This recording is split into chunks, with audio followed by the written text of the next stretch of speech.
Good morning friends, welcome back to my channel. এখন বাজে হচ্ছে সকাল 9:30 আর এখন থেকে আমি আমার ব্লগটা স্টার্ট করছি। দেখো আমি ঘুম থেকে উঠে পড়েছি, উঠে এই যে বাইরেটা এসে বসেছি। এত সুন্দর ভাল লাগছে ওয়েদারটা। রোদ হলে কি হবে, এত হাওয়া চলছে, একটু রোদ গায়ে লাগছে না, ভীষণ আরাম লাগছে। তো সেই জন্য বসেই আছি। আজকে আমি আর রণ উঠে গেছি, রণ বাইরে চলে এসেছে আমার সাথে। তো এই তো বসে আছি, একটু পরে চা বলবো, চা খাবো। চা খাওয়া হয়নি, আমি পুরো ফ্রেশ হয়ে গেছি কিন্তু চাটা খাওয়া হয়নি। চা হলে ভালোই হতো কিন্তু ফোন করতে হবে, দেখছি ফোন করে যদি বলি আমি দিয়ে যেতে, দেখা যাক।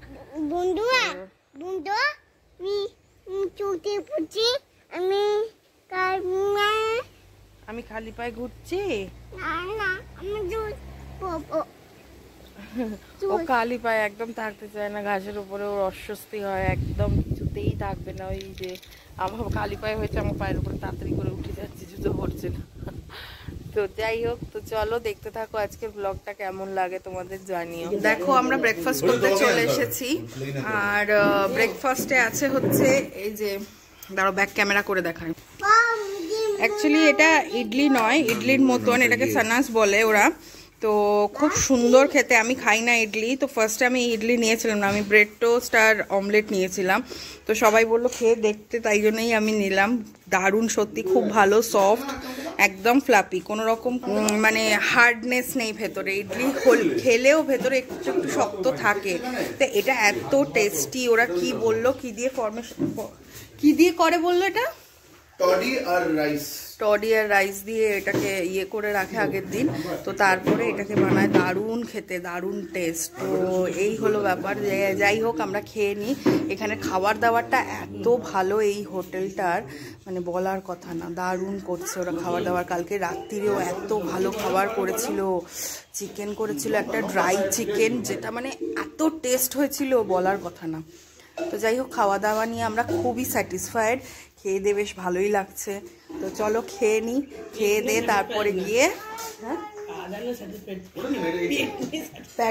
পেট নিয়ে স্যাটিসফাইড নয়, খাওয়া দাওয়া নিয়ে সত্যি খুব স্যাটিসফাইড। পেটটা ঠিক থাকলে আর একটু ভালো করে জমিয়ে খাওয়া যেত, তাও যাই হোক কম কিছু খাচ্ছি না। তো যাই হোক চলো খেয়ে দিয়ে নিই, খেয়ে নিয়ে রুমে গিয়ে চান ঠান করে আবার রেডি হতে হবে বেরোনোর জন্য। তো গাইজ দেখো আমরা রেডি হয়ে গেছি, বেরোবো এবারে। দেখো সেই কুর্তিটা পরেছি সেদিন যেটা দেখালাম, সেই কুর্তিটা পরেছি আজকে। তো বেরিয়ে গেছি, সবাই রেডি, সবাই। অভিজিৎ ওই গাড়িতে জিনিসপত্রগুলো লোড করছে, এবার বেরোবো।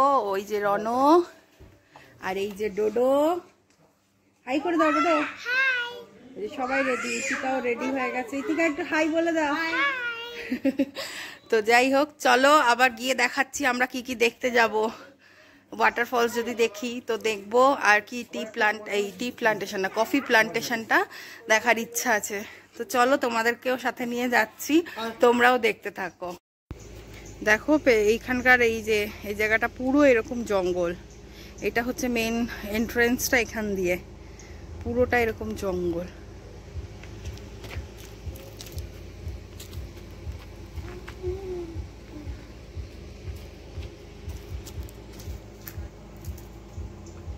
তো দেখো আমরা বেরিয়ে পড়েছি, আর এই যে আমাদের হোটেল থেকে বেরিয়ে এই বাঁদিকটা হচ্ছে এরকম বড় একটা পাহাড় আছে, আর ওই দূরে একটা ফলস দেখা যাচ্ছে। ওটাতে যাবো কিনা জানি না, বাট 2 কিলোমিটারে একটা আমাদের ওয়াটার ফলস আছে, তো সেটার জন্যই আমরা এগোচ্ছি সামনের দিকে। তো চলো দেখাই তোমাদেরকে কেমন। এই যে রাস্তাটা ঠিক এরকম।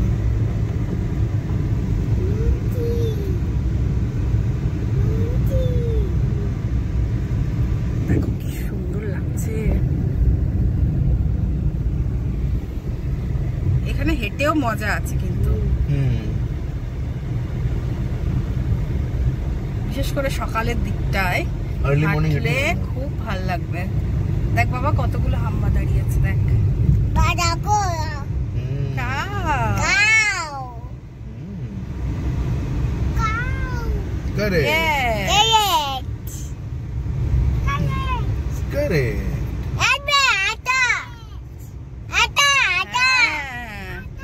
দেখো কি সুন্দর লাগছে।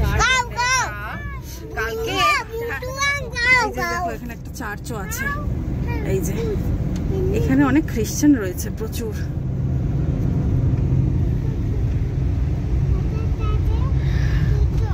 কি বলে কালকে ওই দূরে একটা জঙ্গলে আগুন লেগে গেছিল রাত্রিবেলায়, আমরা দেখেছি পুরো একটা লাইন হয়ে আগুন জ্বলছিল। রাত্রিবেলায় তোমাদেরকে আর দেখাতে পারবো না, অত দূরে দেখতে পারবে না ক্যামেরায়, তো সেই জন্য আর তোমাদেরকে দেখানো হয়নি। বাট সত্যি মানে আমি তো ফার্স্ট টাইম দেখলাম এরকম জঙ্গলে আগুন লাগা, মানে জানি অবভিয়াসলি ওরকম হয় বাট কখনো দেখিনি নিজের চোখে, তো কালকে সেটা দেখলাম। তো চলো গিয়ে দেখাচ্ছি। দেখো দার্জিলিং এর থেকে কিছু কম লাগছে না, শুধু ঠান্ডাটাই নেই। ডুয়ার্স তো এই, হ্যাঁ এই লম্বা লম্বা গাছগুলো দেখে মনে হচ্ছে ডুয়ার্স, বাট পাহাড়গুলো দূর থেকে দেখলে যখন ওই শিলিগুড়ি থেকে মানে এনজিপি থেকে ওঠা হয় দার্জিলিং এর দিকে, বেশ অনেকটা এরকম এরকম রাস্তা আছে কিছু কিছু জায়গায়, তো সেই রকম থেকে কিছু কম লাগছে না। সামনেটা দেখো কি ভাল লাগছে, এই দিকটা কিন্তু খুব সুন্দর, খুব সুন্দর জায়গাটা, দারুণ।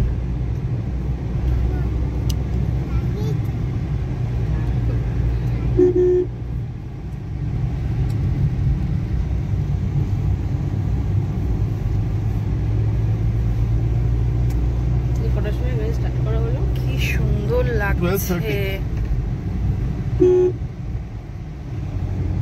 এই যে আমরা উপর দিকে উঠছি, দেখো দেখো, ও বাবা আবার গেট আছে এখানে, জিজ্ঞেস করতে। হ্যাঁ 50 ক্যাশ আর অনলাইন 50 রুপিস লাগবে ওই ফলসটায় গেলে। হ্যাঁ ফলসটায় গেলে 50 রুপিস এন্ট্রি ফিস।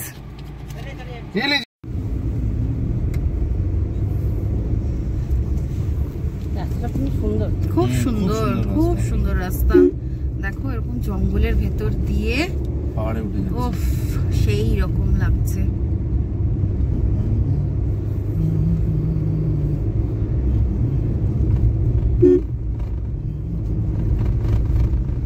বৃষ্টি হলে মনসুন টাইম চিকমঙ্গলুর একদম পুরো সিজন টাইম মনসুন। যারা যারা আসতে চাইছো বৃষ্টির সময় আসবে, খুব ভালো লাগবে। আশা করি রাস্তাঘাট দেখেই বুঝতে পারছো। ঠান্ডার দিনে ভালো লাগবে চিকমঙ্গলুর, হ্যাঁ শীতকালেও ভালো লাগবে, বাট বৃষ্টিটা মেইন। বৃষ্টিটা ছিল সেই সময় ডুয়ার্সে, হ্যাঁ। তো যারা আসতে চাইবে তারা এই সময়টা আসবে। আর ব্যাঙ্গালোরে যারা থাকো তাদের বেশি সুবিধা হবে। আর কলকাতা থেকে চিকমাঙ্গলুর প্ল্যানটা শুরু করা খুব ডিফিকাল্ট হয়ে যাবে, তো কলকাতা থেকে আমি মনে হয় না কেউ করতে পারবে বলে ওরকম শুধু চিকমাঙ্গলুর। দেখো কি ভালো লাগছে, উফ উফ কি দারুণ। Exploring Karnataka, Chikmagalur is one of the spots. So Kolkata. চিকমাঙ্গলুর করতে আসবে, Chikmagalur no. It is a full package. হ্যাঁ ফুল প্যাকেজ, তার মধ্যে চিকমাঙ্গলুর থাকবে। তোমাদেরকে দেখাই এই যে ফলস নেই, ফলসটা এখন নেই। এই যে এখানে একটা মন্দির আছে, এই জলটা পেরিয়ে, এই দেখো জলটা পেরিয়ে মন্দিরটার দিকে যেতে হবে। তো ওই জলটা ওখান থেকে একটু যা পড়ছে বাস, আর কোথাও জল দেখতে পাচ্ছি না, ওই একটু জল পড়ছে ওখান থেকে। তো এই হচ্ছে এইটা, সেরকম কিছু না এখানে, সেই এই ফলসটা সেরকম নয়। তো দেখি আর কোথায় যাওয়া যায়, আর কোথায় কি ফলস আছে তোমাদেরকে দেখাবো। এটা ঠিক দেখে মন পোষালো না আমাদের, বুঝতে পারিনি এটা এরকম। তো ইতিকার প্রসেনজিৎ গেছে মন্দির আছে বলে, তোরা আসুক তারপরে আবার বেরিয়ে যাব।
সুন্দর জায়গাটায় দাঁড়িয়েছি আমরা। এই দিকটা হচ্ছে পুরো এরকম ক্ষেত, আর এই সামনের গাছটা দেখো কি অপূর্ব লাগছে। আর এই যে ডাব নিয়েছি, এটা এটা রনকে খাওয়াই, দিয়ে এটা তারপরে আমি একটা খাবো। চলো খেয়ে আসছি আবার। তো দেখো আমরা চলে এসেছি ছেলেদেরকে খাওয়ানোর জন্য, তো খাওয়ানো হয়েও গেছে। এবার আমি বসেছি হচ্ছে আমি আর ঋতিকা কফি খেতে, কফি খাবো। আর আমি বলেছি ভেলপুরি, আমি লাঞ্চ করিনি, আমি আর ঋতিকা লাঞ্চ করিনি। আর অভিজিৎ আর দাদা খেয়েছে রুটি আর মাটন কি খেয়েছে একটা। আর বাচ্চাদের জন্য ভাত আর মাছের ওই একটু গ্রেভি মতন করে দিয়েছিল, তো ওইটা দিয়ে খাইয়েছি। আর এখন আমরা কফিটা খেয়ে নিই, খেয়ে ভেলপুরিটা কফিটা খেয়ে তারপরে আবার স্টার্ট করব। খুব সুন্দর জায়গা, তোমাদেরকে একবার দেখাই, দাঁড়াও। তো দেখো কফি আর ভেলপুরি চলে এসেছে। এই কফি আর এই ভেলপুরি, তো চলো খেয়ে নিই, খেয়ে আবার গাড়িতে উঠতে হবে, আমি আবার পরে আসবো। টাটা। তো গাইজ দেখো আমরা বাড়ি চলে এসেছি, আর এখন বাজছে 9:30, আমরা বাড়ি ঢুকেছি 8:30 নাগাদ। আর আমি ফ্রেশ হয়ে নিয়েছি, সবাই ফ্রেশ হয়ে গেছে। আর রনর জন্য সেদ্ধ ভাত বসিয়েছি, আর হচ্ছে ডোডো খাবে হচ্ছে দুধ রুটি, ও দুধ রুটি হয়ে গেছে, ও খেতেও বসে গেছে। তো আর রনও এখানে শুয়ে আছে। আমি রান্নাঘরে ছিলাম এতক্ষণেই, এসে ভাবলাম তোমাদেরকে বলে দিই যে আমি বাড়ি চলে এসেছি। আর ভিডিওটাও শেষ করা হয়েছিল না, তো ভিডিওটাও ওই জন্য শেষ করলাম। আর আমাদের আজকে রাত্রিরের ডিনারে বাড়িতে কিছু করার নেই, কারণ বিরিয়ানি খাবো আমরা, তো বিরিয়ানিটা অর্ডার করতে হবে। আর বিরিয়ানিটা অর্ডার করে তারপর রাতের ডিনারটা আমরাও সেরে নেবো তাড়াতাড়ি। আর তো চলো আর কি বলি, কালকে আবার নতুন একটা ব্লগ নিয়ে আসবো। সবাই ভালো থেকো, সুস্থ থেকো, টাটা, গুড নাইট।